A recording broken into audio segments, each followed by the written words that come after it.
ভবিষ্যতে আমার বিয়ে কি তাকদিরে লেখা নাকি আমার নিজের পছন্দ? বিয়ে অবশ্যই তাকদির, নিয়তিরই একটি অংশ। তবে আমরা যেভাবে ভাবি ঠিক সেভাবে নয়।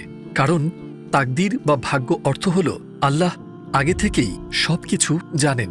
তাকদির টিকে আছে দুটি ভিত্তির উপর, ব্যক্তিগত ইচ্ছা আর আল্লাহর ইচ্ছা। ব্যক্তিগত ইচ্ছা মানে হলো আমাদের নিজস্ব স্বাধীন ইচ্ছা, আমাদের ব্যক্তিগত পছন্দ ও সিদ্ধান্তগুলো। আর আল্লাহর ইচ্ছা মানে সেসব বিষয় যেগুলো আমাদের নিয়ন্ত্রণের বাইরে, যেমন কারা হবে আমাদের মা বাবা, আমরা জন্ম নেব ছেলে হয়ে না মেয়ে হয়ে, অথবা আমাদের চোখের রং কেমন হবে, ইত্যাদি ইত্যাদি। কিন্তু যখন বিষয়টা আমাদের সিদ্ধান্তের, তখন তার দায়ভারও আমাদের ব্যক্তিগত ইচ্ছা অনুযায়ী। তাই হ্যাঁ, আমরা কাকে ও কখন বিয়ে করব তা আমাদের তাকদিরের অংশ। কিন্তু সেটা এই অর্থে না যে যদি এটা তাকদিরেই থাকে তাহলে আমার কিছুই করার নেই। আমরা নিজেরাই ঠিক করি কাকে বিয়ে করব।